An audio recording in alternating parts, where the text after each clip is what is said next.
Il n'y a pas assez de poids pour que le Dropout soit intéressant. Là, si on se met à tuer des neurones là-dedans, comme le nombre de poids, c'est 5 par 5 par 6 par 12, ça n'en fait pas suffisamment. Là, on va faire un quart.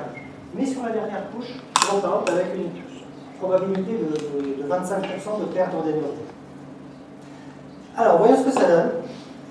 La suspense, à combien on va arriver. La dernière vidéo.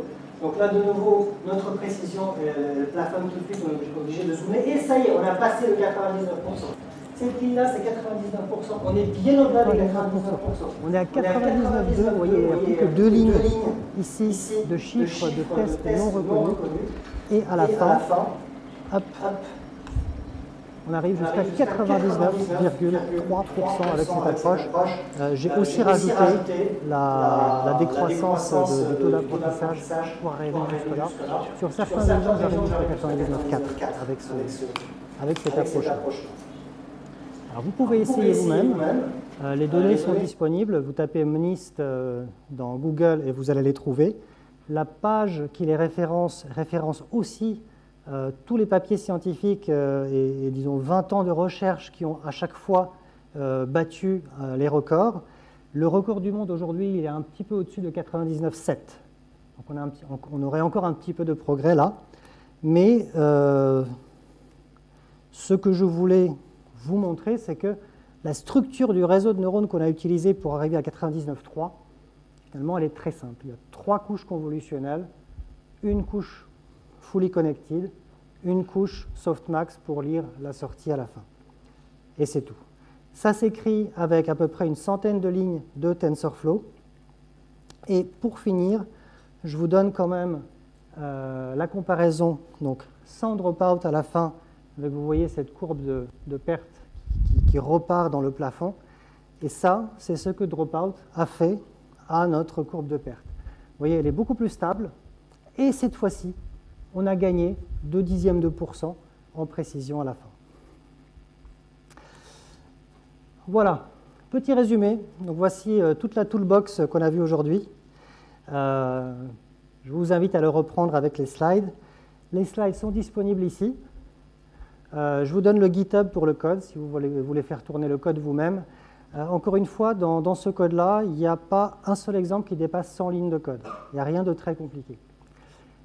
Vous trouverez toute la doc sur TensorFlow, sur tensorflow.org. Et enfin, vous pouvez faire tourner TensorFlow sur votre machine. Si vous avez une GPU NVIDIA, c'est compatible. Donc TensorFlow peut être accéléré avec des GPU NVIDIA. Mais très bientôt, vous allez pouvoir faire tourner TensorFlow dans le cloud de Google. On a du matériel spécialisé pour faire tourner des réseaux de neurones, donc ça va très vite. C'est un service qui est pour l'instant en alpha, donc je pourrais vous le montrer, mais vous ne pourrez pas le tester, qui s'appelle Cloud Machine Learning. Voilà. Petite photo qu'on a réalisée hier de nos processeurs spécialisés réseau de neurones. Vous savez que c'était Google I.O. hier, c'est la première fois qu'on en parlait, qu'on a créé un chip spécial pour faire tourner les réseaux de neurones, et vous pourrez en bénéficier dans CloudML quand ça sera lancé. C'est super rapide, même par rapport à des GPU. Je ne parle pas que par rapport à des CPU. Et enfin, là, je parle de réseaux de neurones, comment le faire, comment les entraîner, etc. Mais il y a une autre façon d'utiliser l'intelligence artificielle, c'est d'utiliser des réseaux de neurones tout faits, qui ont déjà été entraînés pour vous. Et on en propose 3 aujourd'hui. On propose la Cloud Vision API, qui est, pour ceux qui utilisent Google Photos, c'est ce qui marche dans Google Photos, c'est ce qui vous permet de chercher tournesol dans Google Photos et ça vous sort toutes les images de tournesol. Donc ça, c'est une API qui permet de reconnaître ce qu'il y a dans une image. Ça reconnaît s'il y a des chats, des chiens, ça reconnaît la race du chien, ça reconnaît, ça reconnaît les plantes, ça reconnaît les marques. Si vous avez un logo Nike, ça va vous dire qu'il y a un logo Nike, ça reconnaît les visages, etc. La Cloud Speech API, c'est la reconnaissance vocale. Donc ça, c'est la même reconnaissance vocale qui existe sur Android aujourd'hui, mais qui est disponible pour vous, les développeurs, sous forme d'API. Et puis Google Translate, qui existe depuis longtemps, mais qui s'améliore avec les nouveaux algorithmes de réseau de neurones. Voilà, j'ai fini et la séance est ouverte aux questions. Merci.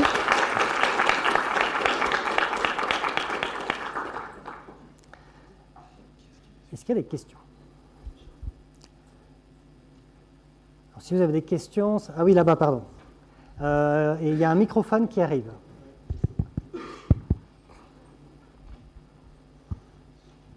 Merci.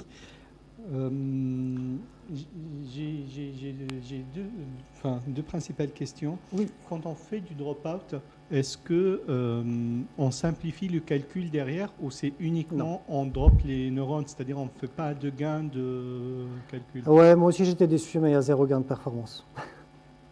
Non, c'est juste ce qu'on fait là quand on fait du drop-out. C'est ici, dans entre cette matrice de sortie et cette matrice d'entrée, la seule chose qui s'est passée, c'est qu'il y a certaines valeurs qui ont été mises à zéro et les autres sur la même ligne qui ont été un peu boostées pour compenser la perte d'un neurone. Tout à l'heure, je voyais drop-out à probabilité de... c'est P-keep, c'est la probabilité de garder un neurone. De garder 75%, c'est-à-dire à chaque itération, on vire 25%. À chaque itération, effectivement, on dégage, voilà, c'est à peu près ce qui est là, 25% des neurones. Mais à l'itération suivante, c'est pas les mêmes. L'itération et suivante, donc on les réinjecte sur l'itération suivante. Les neurones qu'on a éjectés au départ, on va les réutiliser sur l'itération d'après. Tout à fait. Et quand on évalue le système, c'est-à-dire on cherche quand on calcule la cross-entropie, la précision, etc., là on met tous les neurones. D'accord ? Et quand on les enlève, en fait, ce que ça veut dire, c'est qu'on les enlève avec tout leur poids. Donc c'est toute une série de poids qu'on enlève de la matrice de poids, en fait. Sauf qu'on ne fait pas ça dans la matrice de poids, on applique la matrice de poids normalement, et à la sortie, on met à zéro la sortie du neurone. Et la dernière question... Et d'ailleurs, juste pour préciser, je suis très conservateur avec un P-keep de 0,75. On peut aller à 50%. D'accord. Et une dernière question, en fait, il y a... j'ai vu pas mal d'études qui parlaient, on dit que les neurones sont gratuits et l'expérience sont chère. Et est-ce que ça, c'est quelque chose que vous avez testé de type mettre, je sais pas moi, 1 million de neurones ou 2 millions de neurones? Oui, justement, c'est ce que je voulais vous montrer ici. C'est pour ça que j'ai pris, pour le réseau à 5 couches, j'ai pris, voilà, je remets le réseau à 5 couches, voilà. Pour le problème qui nous intéresse ici, ça, c'est overkill, c'est vraiment beaucoup, beaucoup trop. Il y a 5 couches, il y a 200 neurones, 100, 60, 30, 10, etc. Beaucoup trop. Et comment est-ce qu'on le voit qu'il y en a beaucoup trop? C'est la visualisation que je vous ai montrée en vert. Ouais. C'est qu'on voit qu'ils sont en train de mourir. On voit que de plus en plus de neurones... En fait, est-ce qu'il y a un moment, un changement de comportement? Prendre la première couche à 10 000, ça sera juste plus lent. Ça sera juste plus lent, et après... Plus on met de variables, plus c'est probable que la surface sur laquelle on se déplace, elle ait beaucoup de minima locaux. Donc, plus on met de variables, plus il y a une possibilité qu'on se retrouve dans une petite vallée au lieu d'être dans le gros cratère qu'on est en train de chercher. Bon, mais en fait, dans les réseaux de neurones, alors, il n'y a rien qui le justifie. Mathématiquement, il y a certainement des études, mais c'est juste qu'on a de la chance. La plupart du temps, ça converge plutôt bien. Et alors qu'on n'a rien fait de spécial pour former notre surface sur laquelle on se déplace, pour être sûr qu'elle soit bien concave, qu'elle ait une grosse vallée, etc. On n'a rien fait de spécial, mais en fait, ça se passe plutôt bien. Voilà. Merci. De rien. D'ailleurs, il y a des techniques pour essayer de former cette vallée. Notamment à la fonction de perte, on peut rajouter la norme des poids avec un gros coefficient modérateur, genre 10-8. C'est-à-dire que la fonction de minimisation va essayer de minimiser la fonction de perte, mais en même temps minimiser avec des poids pas trop hauts. Bon, c'est ce qu'on faisait dans le temps quand on avait de la divergence. On rajoutait la norme de tous les poids dans la fonction de perte, et du coup la minimisation essayait de ne pas trop faire exploser les poids. Aujourd'hui, avec on s'est quand même stabilisé sur 2-3 grosses familles de réseaux de neurones sur lesquelles on n'a pas vraiment ce problème, donc on ne le fait plus. Oui. Bonsoir, je vous remercie pour votre présentation. J'ai plusieurs questions. La première, c'est plutôt mathématique. Oui. C'est par rapport au poids et au vecteur B. Donc j'ai compris que c'était un algorithme fondé sur la répétition. essentiellement Sur là, sur la répétition. C'est-à-dire c'est une qu'on- convergence itérative. Voilà. Voilà. Et comment est choisie la première matrice de poids Au hasard. au hasard? Donc, Alors c'est même ce que j'ai totalement au hasard. montré au début. Dans mon tout premier exemple, je vais le relancer là. Dans mon tout premier exemple, pardon, celui-là, run.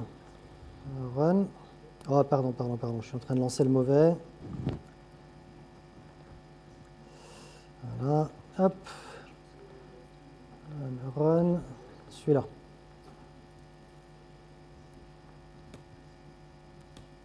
Voilà. Là, l'histogramme des poids et des biais, bah, il part de 0. Moi, dans cet exemple-là, je les avais même laissés à 0, tout simplement. Et l'algorithme d'apprentissage, ben, voilà, il leur fait prendre des valeurs qui ici sont entre 0,6 et moins 0,6, et puis pour celle-là, entre 1,5 et moins 2, en gros. Voilà. Après, la plupart du temps, on essaie quand même de les initialiser à des petites valeurs, mais aléatoires. L'autre truc qui est souvent utilisé, c'est que bah, quand on fait des ReLU, hein, pardon, c'est là. Donc la fameuse fonction ReLU, comme dans le négatif, elle sort 0, on essaie d'initialiser les biais à une petite valeur positive, histoire qu'au début, tous les neurones aient une sortie non zéro. Après, peut-être qu'il y en a qui vont mourir dans le processus d'apprentissage, mais quand on utilise des ReLU, c'est pas mal d'initialiser tous les biais à un truc qui n'est pas zéro, qui est positif, pardon, qui n'est pas négatif. Et donc la matrice B qu'on rajoute, ça vient ajuster pour permettre d'avoir des probabilités ou c'est... Le B, c'est juste un paramètre supplémentaire, c'est-à-dire que l'entrée d'un neurone, c'est la somme pondérée de toutes les entrées de la couche au-dessus, plus une constante. Et cette constante, c'est l'un des paramètres du système qui sera déterminé par l'algorithme d'apprentissage aussi. C'est un degré de liberté supplémentaire qu'on donne au système et on a trouvé que c'était utile de donner ce degré de liberté supplémentaire. En fait, vu que je voyais qu'à chaque ligne, il changeait, je me disais que peut-être c'était en fonction de la matrice de poids qu'on appliquait, qui venait compenser pour accélérer la convergence ou tout simplement garantir parce que en prenant une matrice aléatoire au début, vous réessayez plusieurs fois, qu'est-ce qui vous garantit qu'on va avoir une convergence vers la matrice de poids qui assure la minimalité de... Alors, il n'y a rien qui le garantit, justement. C'est-à-dire que on se déplace dans l'espace des poids et des biais, ça c'est notre espace, c'est notre degré de liberté. On se déplace dans cet espace sur une surface qui est notre modèle. Et comme je disais tout à l'heure, cette surface, dans le cas idéal, c'est une belle vallée comme ça. Et donc, on suit le gradient qui indique le fond de la vallée, puis on arrive jusqu'au fond de la vallée. Mais mathématiquement, en fait, on ne le sait pas, ça. Si on voit que ça se passe bien, on dit « Ah bah donc c'était une fonction bien formée ». Mathématiquement, ça peut très bien être un machin comme ça, et on se retrouve dans une petite vallée locale, un petit minimum local, dont on ne sortira pas. C'est possible. Ou ça peut même être un truc qui a une vallée et qui ensuite descend vers moins l'infini, et donc en fait ça va diverger. Mais en général, on a de la chance dans les réseaux de neurones. Et comment ? En fait,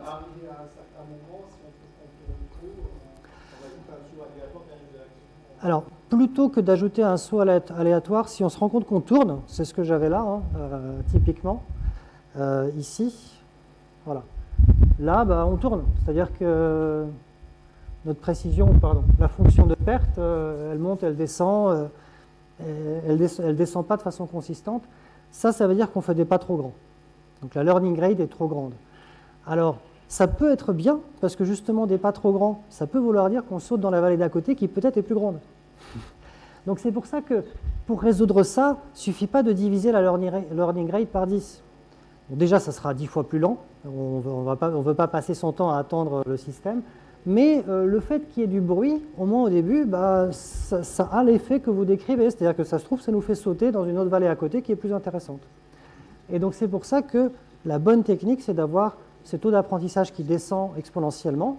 Au départ, c'est bruité, et puis à la fin, on se stabilise, et donc voilà, à peu près comme ça. Avec un taux d'apprentissage qui descend progressivement, on a du bruit au départ, mais ensuite, notre fonction se stabilise, va faire quelque chose qui est beaucoup moins bruité. Donc là, on voit qu'on n'est pas en train de faire des trop gros pas. Là, on avance sur une certaine ligne. On a le fait qu'on va un petit peu vers le haut, qui a un autre effet, mais on n'est pas en train de faire n'importe quoi avec des trop gros pas. Oui. Et, oui. Et les neurones, en fait, ça correspond juste à la table de comparaison que vous avez pour essayer de... Enfin, quand un neurone, ça correspond à quoi concrètement? Alors, concrètement, un neurone, c'est... Alors là, on ne voit pas les lignes. Je reviens sur ma première slide. Concrètement, un neurone, c'est simplement un truc... Hop, j'ai le dessin là. Voilà. Un neurone, c'est un truc qui fait la somme pondérée de toutes ces entrées, qui rajoute une constante et qui applique une fonction non linéaire à cette valeur calculée. C'est tout. Okay, donc c'est l'ensemble de calculs qu'on a à notre disposition pour... on appelle ça un neurone. Voilà. D'accord. Et ce qu'on se permet de changer là-dedans, c'est la fonction de transfert. Vous avez vu ici, on en a travaillé avec 3 fonctions différentes, avec la fonction softmax, avec ReLU, avec sigmoid. Mais à l'entrée du neurone, c'est toujours la même chose. Somme pondérée de toutes les entrées ou d'une sous-partie des entrées dans le cas d'un réseau convolutionnel, plus constante. Et ensuite, je rentre ça. Ça me donne une valeur, c'est juste un nombre, ce n'est pas une matrice, un nombre que je fais passer par ma fonction non linéaire. Voilà. C'est ça qu'on appelle un neurone. Oui, merci. Et enfin, juste une petite question par rapport aux premières slides. Ouais. Par rapport aux probabilités, parce que tout simplement, j'ai remarqué que j'avais du mal à voir les chiffres que vous aviez entre 0 et 1. Hop. Ça correspondait à des probabilités au tout début. Ouais, ici, ça là. Juste après avoir donné, voilà, ça correspond à quoi? Alors, en fait, ça, c'est la sortie de mes neurones. D'accord? Donc, une fois là, il faut imaginer que là, il y a la boule du neurone. Il a fait la somme pondérée de ses entrées, il a rajouté une constante, il a passé ça à travers la fonction de transfert, et ça, c'est ce qu'il y a en sortie. Et donc, sur la dernière couche, quand j'utilise la fonction de transfert softmax, ce que je fais, c'est que je prends ma somme pondérée plus constante, je l'exponentie, je fais exponentielle de cette valeur-là. Exponentielle, pourquoi? Parce que l'exponentielle, c'est un truc qui augmente très vite, donc ça augmente les différences. Exponentielle d'une valeur machin, c'est quelque chose, d'une valeur un peu plus grande, c'est beaucoup plus. Donc ça augmente la différence. Et pour que mes valeurs soient bien entre 0 et 1, que je puisse les interpréter comme des probabilités, et une fois que j'ai calculé toutes mes exponentielles, je calcule la norme de ce vecteur et je normalise comme ça la norme du vecteur résultant, c'est 1. Au final, c'est pas important que ça soit normalisé, puisque de toute façon, vous allez prendre la valeur la plus élevée pour l'associer à votre... Alors si, c'est vachement important que ça soit normalisé.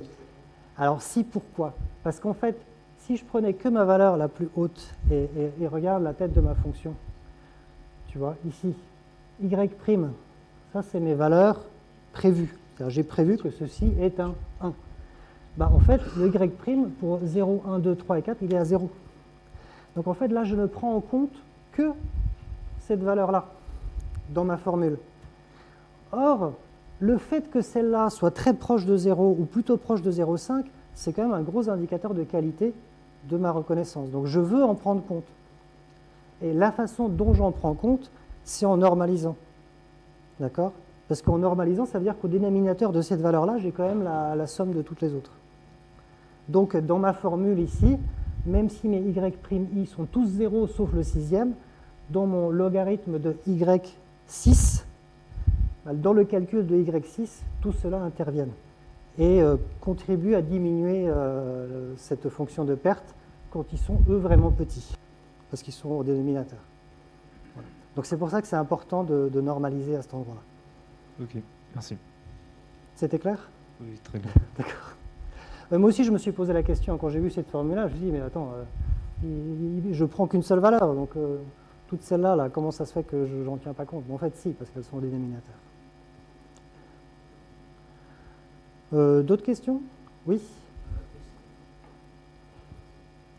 Quand on minimise les grosses entreprises, oui. Est-ce qu'il peut y avoir des situations où on tombe toujours dans les minimales locales, oui. Parce qu'ils dominent une grande partie. Ça peut Dans arriver. ce cas-là, comment on traite? Ben, alors, qu'est-ce qu'on peut faire dans ces cas-là? Il y a déjà le premier cas où on se rend compte, par exemple ici, qu'on ne converge pas du tout. C'est-à-dire on fait tourner et là, au lieu que mes valeurs restent entre les moins 1 et 1, elles commencent à partir vers plus 200, moins 200, etc. Là, on se rend compte, je diverge. Bon, là, ça n'arrive pas, donc je n'ai pas besoin de trouver une solution, mais c'est ce que j'expliquais tout à l'heure. Sur certaines autres architectures, ça arrivait, et ce qu'on faisait, c'était qu'on rajoutait dans la fonction de perte, ici, là, pardon, on rajoutait un autre terme qui est plus la norme de tous les poids. D'accord? Et du coup, comme la norme de tous les poids faisait partie de la fonction de perte, l'algorithme de minimisation essayait aussi de minimiser la norme de tous les poids. C'est-à-dire de trouver une solution qui reconnaît des chiffres, mais avec des poids petits, plutôt qu'avec des poids super grands qui divergeaient. Bon, là, je n'ai pas eu besoin de faire ça. Après, pour les minima locaux, en fait, on se rend compte qu'il y a plein de minima locaux. Comment est-ce qu'on peut s'en rendre compte? Eh bien, par exemple, en changeant les valeurs de départ. Les poids, je les ai initialisés à des valeurs random au départ. Bon, là, je n'ai pas fait l'exemple, mais si je les change à des valeurs de départ différentes, parfois, j'ai des comportements très différents. C'est-à-dire, je peux arriver, alors ça se joue sur des pouillèmes, hein, mais quand on est en train de lutter pour gagner le dernier pourcent de précision, des pouillèmes de pourcent, ça devient important. Et je peux avoir des différences de 1 ou 2 dixièmes de pourcent dans la précision finale, simplement en utilisant d'autres valeurs de départ. Donc c'est que je suis tombé dans une autre, un autre minima local. Mais en fait, en tout cas sur cet exemple-là, oui, je peux prouver par l'expérience qu'il y a plein de minima locaux, mais alors, ils sont tous relativement équivalents. Tout dépend, petit, grand, c'est relatif, hein, mais ils restent tous dans les 99% sur mon meilleur réseau de neurones que j'ai montré. Alors ça va être 99.1, 99.2, 99.3. Une fois je suis arrivé à 99.4, je suis tombé dessus par hasard. Merci. De rien. Oui.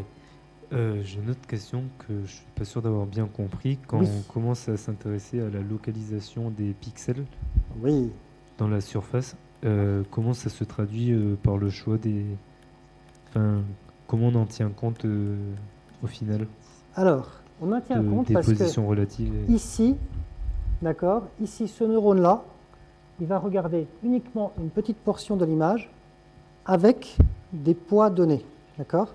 Mais à la différence de tout à l'heure, j'avais une seule grosse matrice de poids. Quand je calcule la prochaine valeur, j'utilise les mêmes poids, les mêmes, d'accord? Je passe à une autre matrice de poids pour faire ma prochaine couche ici.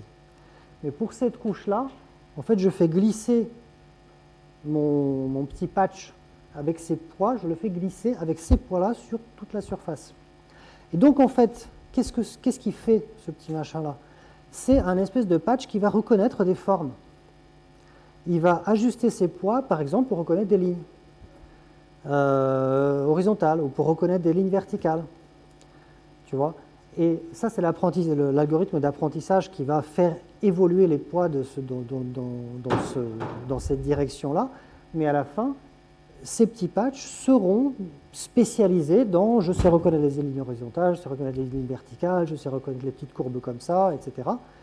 Et c'est ça qui fait que là, on est en train de regarder des choses locales. Le fait qu'il y ait une ligne horizontale, c'est une information locale. C'est une information qu'on a perdue une fois qu'on a éclaté les pixels tous à plat. Et là, on ne la perd pas parce qu'on applique ce petit patch sur toute l'image. Et en gros, intuitivement, on cherche les endroits auxquels il réagit le plus fort à des lignes comme ci, des lignes comme ça, etc. Donc c'est notamment ça qui nous permet peut-être de gagner cette petite précision sur la recherche du minimal? Ah, tout à fait. Ah, c'est ça qui nous fait passer. Oui. C'est ça qui nous fait passer de 98% de précision à 99%. D'accord. Ce qui est énorme. Là, rien qu'en faisant ça, on est passé de 98 à 99.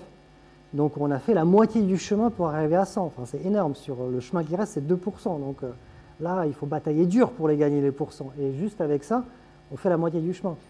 Donc oui, c'est super efficace.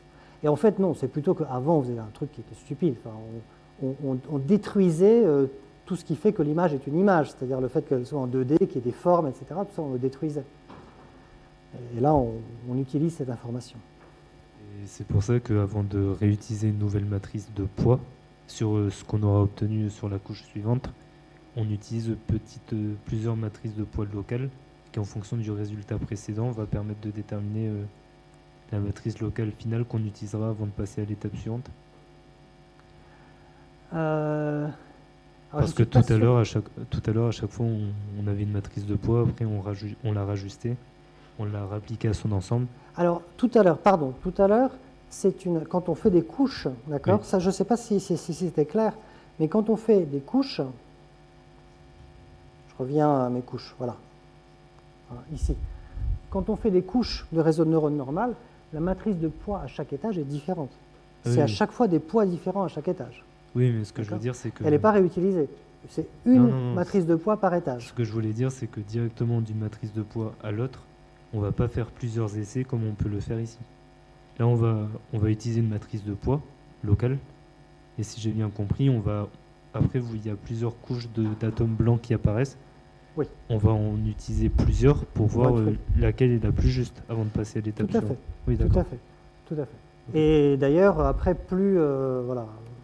selon l'architecture qu'on choisit, là, on en utilise 4. Dans le modèle un peu plus gros que j'utilisais à la fin, j'en utilisais 6.